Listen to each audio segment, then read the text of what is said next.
ছিলেন যে মোদি উত্তরবঙ্গে গেছে ফলে আপনি যাবেন না, কিন্তু বড় কোনো নেতা যদি দক্ষিণবঙ্গে আসে আপনি যাবেন। তো আজকে তো অমিত শাহ আসছেন, ওয়েস্টিনে থাকবেন রাত্রিবেলা, আপনি যাবেন? আপনাকে ডেকেছে? না, বড় নেতাদের সঙ্গে না ডাকলে আমি যাই না।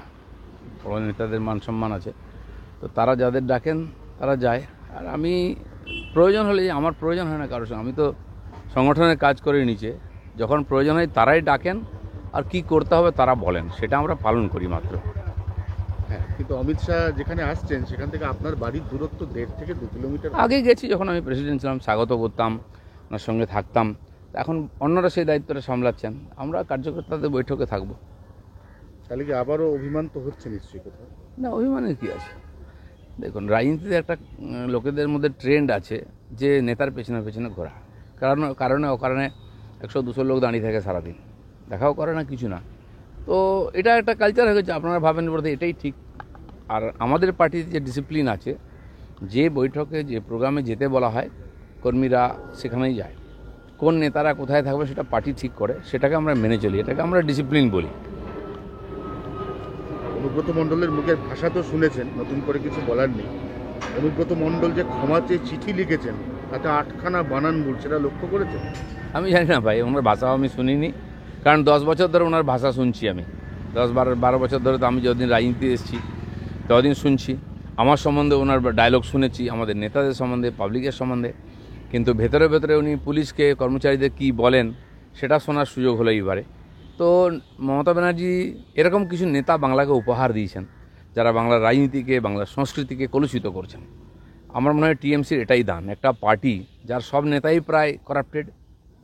বেশিরভাগ নেতা কেউ জেলে গিয়ে এসছেন, কেউ যাবেন, কেউ তৈরি করছেন, কেউ জেলে, কেউ বেলে, এরকম একটা পার্টি, তার কি কালচার সেটা আমরা দেখতে পাচ্ছি। তাই পশ্চিমবাংলার লোক এখন হাহাকার করছেন, মুক্তি চাইছেন। তো পশ্চিমবাংলার এত অধঃপতন মনে হয় আগে হয়নি, বা এটা দেখতে হবে, আমরা ভাবিনি। ওনার পেছনে তাহলে ব্যাকবোনটা কি? মানে উনি প্রথম কথা হচ্ছে কোর কমিটিতে নেই, উনি এখন আর জেলা সভাপতিও নন, ওনাকে দমন করতেই বরঞ্চ কাজল শেখকে বাড়তি পাওয়ার স্বয়ং মুখ্যমন্ত্রী। কিন্তু ওখানে যেটা আছে, টাকা ওনার কাছে আছে, টাকা কামানোর সোর্সগুলো ওনার কাছে আছে। টিএমসিতে কে কোন পদে আছে এটা কোনো গুরুত্ব নেই, কার কাছে টাকা আছে, কার কাছে গুন্ডা আছে, তার গুরুত্ব বেশি। তাই তিনি কোনোদিন এমএলএ হননি, এমপি হননি, মন্ত্রী হননি। তার যে দোর্দণ্ড প্রতাপ, হলো বীরভূম নয়, বর্ধমানে আশেপাশে এলাকায় তার যে দাপট ছিল, এবং ওখানকার যত রিসোর্স আছে, পাথর, বালি, গরু, কয়লা, সব কিছু লুট করেছেন। 550 কোটি টাকার মালিক একজন পার্টির সাধারণ কার্যকর্তা, ডিস্ট্রিক্ট প্রেসিডেন্ট। আমাদের টিএমসির মধ্যে এটা সম্ভব, অন্য কোথাও হতে পারে না। একসময় আপনার বিরুদ্ধে এরকম বহু অভিযোগ উঠেছে, আপনি বারমুডা বলেছেন, আপনি ওরকম খুব কড়া কড়া কথা বলতেন, কথা বলতে রাজনীতি। আমি যেটা বলতাম মজা করতাম, বা তারা যে নাটকগুলো করে, ঢং করে, সেটাকে আমি প্রচেষ্টা করতাম আমার ভাষাতে। ব্যক্তিগতভাবে কারোর সঙ্গে কিছু করিনি, কখনো ডিসিপ্লিনের বাইরে যাইনি। যারা বলে তাদেরকে আমি বলি, কোনো ভদ্রলোক সম্বন্ধে আমি কখনো বলি না, তারাও আমার সম্বন্ধে বলেন না। হ্যাঁ, কেউ বলবে বিনা কারণে, বা লোককে বোকা বানাবে, এই ধরনের একটা নাটক করে সমাজের মধ্যে বিশৃঙ্খলা তৈরি করবে, তার প্রতিবাদ করার দায়িত্ব আমার আছে, অধিকারও আছে, সেটাই আমি করেছি বিনা কারণে। দেখুন, কারো সম্বন্ধে কোনো ব্যাপারে আমি কখনো বলতেও যাই না।